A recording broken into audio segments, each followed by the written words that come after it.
Olá, gente! Muito bom estar aqui com vocês. Hoje vamos falar um pouquinho sobre a questão do abandono, a sensação do abandono, que pode ser uma coisa realmente que esteja acontecendo ou uma coisa até que esteja na imaginação da pessoa e que é tão frequente em quem tem o borderline. Por que isso acontece?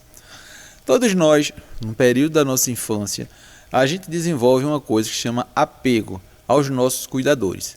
Então, numa relação familiar normal, ou seja, aquela que é mais saudável para a pessoa, o que é que aconteceria? A gente, criança, se sente seguro, né, com a presença dos nossos cuidadores, seja pai, mãe ou qualquer outra pessoa.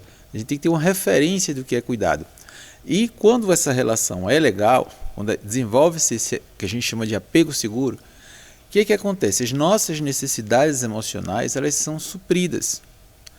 Nós temos, por exemplo, um desejo de alguma coisa específica que esteja dentro do rol das necessidades de uma criança e você, algumas vezes, vai ser suprida, porque está ok, e outras não, porque é perigoso, porque vai fazer, de repente vai lhe prejudicar de alguma forma, mas ali o cuidador, ele vai te explicar, se você tiver com medo de alguma coisa, ele vai te orientar. Se você tiver de repente com raiva, ele pode até te punir, mas tudo dentro de uma lógica de funcionamento que é adequada àquela sua idade e ao seu estágio de desenvolvimento.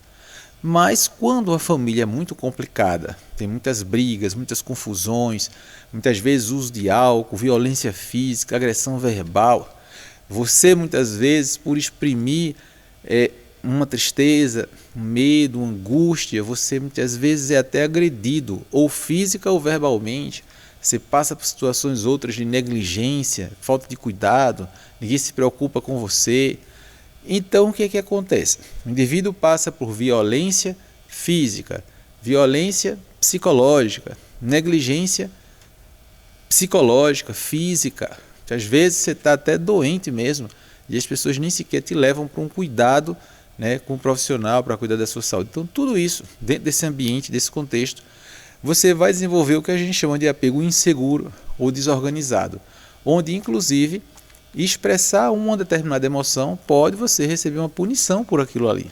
Então, quando você chega numa fase mais avançada do seu desenvolvimento, por exemplo, na adolescência, que você não aprendeu lá atrás, não vivenciou lá atrás uma correta vivência do que é expressão emocional mesmo, no termo mais estrito, você não aprendeu a colocar as suas emoções dentro dos contextos da vida que são importantes, você receber, né, o apoio, por exemplo, você não consegue em determinadas situações, você não consegue colocar para aquela pessoa, seja um namorado, que você tem certos receios, porque você acredita que as pessoas vão te julgar por conta daquilo ali. Então você vai desenvolvendo uma maneira de ver a vivência sua, a sua forma de link mesmo com os outros de forma completamente distorcida do que seja saudável e do que seja legal para a realidade de outras pessoas. Então, quando você se relaciona com uma pessoa, ativa em você uma coisa que chama crença de abandono e de rejeição. Então você tem aquela tendência a achar que as outras pessoas vão te rejeitar, que as outras pessoas vão te abandonar. E isso é uma coisa muito presente em quem tem um borderline. A tendência a achar que sempre vai ser, no final das contas, uma pessoa abandonada. Então, eu vou colocar para vocês um relato muito interessante, de uma experiência que aconteceu conosco. Há um tempo atrás, há bastante tempo atrás, muitos anos na verdade, nós estávamos ainda no início, né, desse processo, desse programa de dedicação muito grande aos pacientes que têm o borderline. E uma paciente que ela sempre tinha uma história de ter sido abandonada, ou pelos seus pais, ou pelos seus namorados, ou amigos e tudo.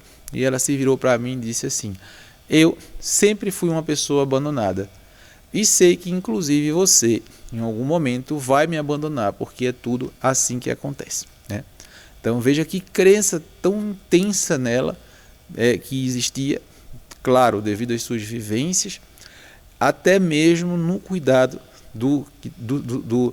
da equipe, né, que estava fazendo o tratamento dela. Ela acreditava que todo mundo ia abandonar. Isso, graças a Deus, não aconteceu, porém, eu quero colocar isso para dizer a vocês o quanto isso é sofrido, o quanto as pessoas têm isso assim de forma tão profunda dentro do seu funcionamento mental, e isso termina sendo perpetuado porque a forma de se relacionar com o outro, às vezes, ela é muito próxima, você não tem aquele espaço para o desenvolvimento de uma relação saudável, e termina realmente, muitas vezes, as pessoas se afastando, e fortalece-se mais ainda aquela crença de que você sempre vai ser rejeitado, sempre vai ser abandonado e tudo isso. Então é necessário um trabalho muito forte, claro, fazendo com que as pessoas se conscientizem disso, porque se realmente não houve um desenvolvimento adequado nas etapas que eram necessárias para isso, com quanto se pode realmente trabalhar no hoje, no sentido de fortalecer o seu self, a construção de uma identidade, né? A construção da sua identidade com melhora da sua autoestima, reconhecimento do seu valor, para que você se impunha nos relacionamentos de forma geral, não, obviamente, de forma agressiva, de forma nenhuma, mas de forma construtiva, reconhecendo em si mesmo valores que todo ser humano tem, desenvolvendo essas habilidades e, ao mesmo tempo, construindo relacionamentos que sejam muito mais saudáveis com as outras pessoas, diminuindo paulatinamente essa crença que vai ter, que vai ser abandonado, com esse medo intenso de ser abandonado e de ser rejeitado. Então, tudo isso faz parte de uma construção, que isso não acontece do dia para a noite, né? Às vezes a pessoa está tão agoniada, tão perturbada, que queria muito que se resolvesse de uma hora para outra. E, curiosamente, alguns dizem, passe um medicamento para resolver isso, que nenhum remédio funciona. Óbvio, não vai existir nenhum remédio que vai melhorar, por exemplo, uma crença de abandono. Nenhuma medicação que vai melhorar a autoestima no sentido mais estrito da palavra. Obviamente, medicações essas direcionadas para o humor, né, problemas com o humor, problema da impulsividade e outras coisas mais, que ajuda e muito, e é importante saber disso, que ajuda e muito, mas em algumas esferas como essa que a gente está conversando aqui com vocês, que vai melhorar muito, é o processo realmente da terapia, né? Como já vinham falando em outros vídeos, para você tratar alguém de forma muito legal, que tem um borderline, tem que ser uma equipe, né? Então a gente trabalha em equipe. E quem faz a parte da psicoterapia tem todo esse trabalho muito delicado de construir, de reconstruir às vezes, né? Partes importantes da nossa essência, né? Da forma da gente se enxergar, da forma de enxergar o mundo, e como isso tudo vai sendo conectado, né, entrelaçado, né, porque isso tudo, no final das contas, vai fazer muita diferença para que você tenha uma vivência bem legal. Se lá atrás alguns problemas aconteceram, não quer dizer que ninguém esteja fadado a passar o resto da vida tendo esse funcionamento. Então, se você de repente se sente aquela pessoa que em algum momento vai ser abandonada ou que vai ser rejeitado e etc., saiba que quanto mais se investir na composição de uma estrutura de ego, de self mesmo, fortalecida, melhorando a autoestima, reconhecendo seu valor, menos chance isso vai ter de acontecer, e muitas vezes, se acontece, melhor deixar ir e a gente construir um caminho mais saudável para a gente. Se vocês gostaram do vídeo, não deixa de curtir, não deixa de fazer comentários, não deixa de mandar para aquele seu amigo, sua amiga, aquela pessoa que você conhece que de repente pode estar passando por situações que precisam ver esse vídeo, tá bom? Beijão para todos vocês.